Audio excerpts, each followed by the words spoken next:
Այս տարվա օգոստոսի 31-ի լույս սեպտեմբերի 1-ի գիշերը ոստիկանության կազմակերպված հանցավորության դեմ պայքարի գլխավոր վարչության, կոռուպցիայի և տնտեսական գործունեության դեմ ուղղված հանցագործությունների հակազման վարչությունը համագործակցելով Դիլիջանի, Սպիտակի, Ապարանի, Սևանի, Հրազդանի, Կոտայքի և Կենտրոնի բաժինների աշխատակիցների հետ ապօրինի ծառահատում կատարելու կասկածանքով Դիլիջան-Երևան և Վանաձոր-Երևան ճանապարհների տարբեր հատվածներից բաժիններ բերման ենթարկեց 57 բեռնատար, բեռնված ընդհանուր առմամբ 425 խորանարդ մետր փայտանյութով և 4000 հատ արգխի կիսապատրաստուքով։ Այս մասին արդեն պատրաստել ենք տեսանյութ, վերջում նշելով, թե միջոցառումները կրելու են պարբերական բնույթ, սակայն ոմանք չգիտակցեցին հարցի լրջությունը։ Նույն վարչության աշխատակիցները համագործակցելով ոստիկանության Իջևանի բաժնի ծառայողների հետ սեպտեմբերի 16-ին և 17-ին կրկին անցկացրին միջոցառում։ Իջևան քաղաքում, Վարագավան, Գեղահովիտ, Աճարկուտ, Գանձասար, Աչաջուր, Ենոքավան և Հովք գյուղերում գործող փայտամշակման արտադրամասերի տարածքներում հայտնաբերվեցին տարբեր ծառատեսակների շուրջ 104.2 խորանարդ մետր կողահատ տախտակ, 20-ից 60 սանտիմետր տրամագծով 100 գերան, 43.5 խորանարդ մետր վառելափայտ և 2.6 խորանարդ մետր փայտանյութ։ Կասկածից վեր է, որ անտառների անխնավերացման գործում շատ ավելի մեծ է արտադրական նպատակներով արվող ապօրինի հատումների բաժինը։ Կրկին զգուշացնենք, որ ապօրինի ծառահատումների դեմ պայքարը կրելու է շարունակական բնույթ։ Հարկ է, որ բոլորը գիտակցեն հարցի կարևորությունը։ Ուստի ոստիկանությունն ակնկալում է նաև պատկան բոլոր մարմինների ու նաև անտառամերձ տարածքների բնակիչների ակտիվ ներգրավումն այդ պայքարին։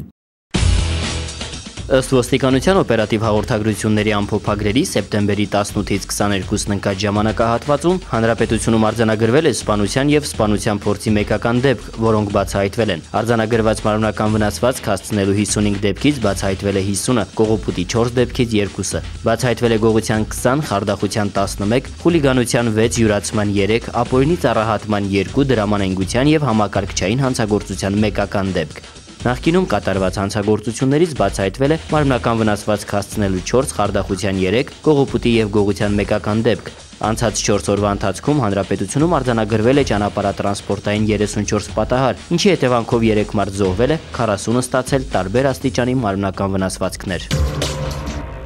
Ոստիկանության ներքին աուդիտի վարչությունում ծառայության անցնելու համար հրավիրվում են բարձրագույն տնտեսագիտական, իրավաբանական կրթությամբ մինչև 30 տարեկան Հայաստանի Հանրապետության քաղաքացիներ։ Տարիքի սահմանափակումը չի վերաբերում նախկինում ուժային կառույցներում ծառայության անցած անձանց։ Մասնագիտական աշխատանքային փորձը ցանկալի է, արական սեռի համար բանակում ծառայությունը պարտադիր։ Նշված պահանջներին համապատասխանող անձինք աշխատանքային օրերին կարող են դիմել Հայաստանի Հանրապետության ոստիկանության ներքին աուդիտի վարչություն ժամը 9-ից 18-ը 54 69 21 հեռախոսահամարով։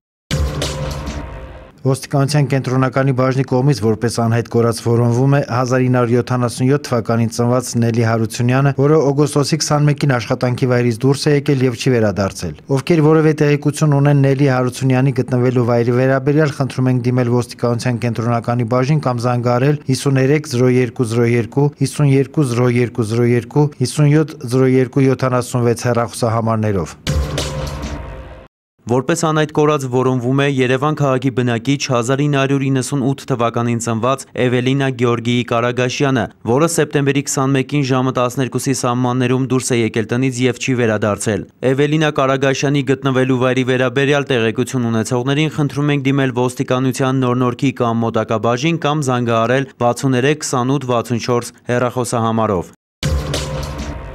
Սեպտեմբերի 22-ին մեր հայրենակիցները հերթական անգամ Skype-ի միջոցով իրենց հետաքրքրող հարցերն ուղղեցին ոստիկանության անձնագրային և վիզաների վարչության պետի տեղակալ ոստիկանության փոխգնդապետ Մնացական Բիչախչյանին։ Զանգահարել է 1995 թվականից ընտանիքով մշտական բնակության Ռուսաստան մեկնած քաղաքացին և տեղեկացրել, որ կինը և տղան մինչ այժմ այդ երկրի քաղաքացիություն չեն ստացել։ Դիմել է Ռուսաստանի իրավասու մարմնին, պատասխանել են, որ նրանք հանդիսանում են Հայաստանի քաղաքացիներ։ Մեր հայրենակցին պարզաբանվել է, որ եթե նախկին ՀԽՍՀ քաղաքացիները ձեռք չեն բերել այլ երկրի քաղաքացիություն մինչև 1995 թվականի նոյեմբերի 28-ը, ապա օրենքի ուժով նրանք հանդիսանում են Հայաստանի քաղաքացիներ։ Հայաստանից զանգահարած քաղաքացին խնդրել է պարզաբանել. բնակության վայրը փոխելու դեպքում նոր բնակության վայրի հասցեով հաշվառվելու համար անհրաժեշտ է դիմել հին բնակության վայրի անձնագրային ծառայություն հաշվառումից դուրս գրվելու համար։ Նրան պարզաբանվել է, որ գործընթացն իրականացվում է մեկ պատուհանի սկզբունքով։ Քաղաքացին կամ նրա լիազոր ներկայացուցիչը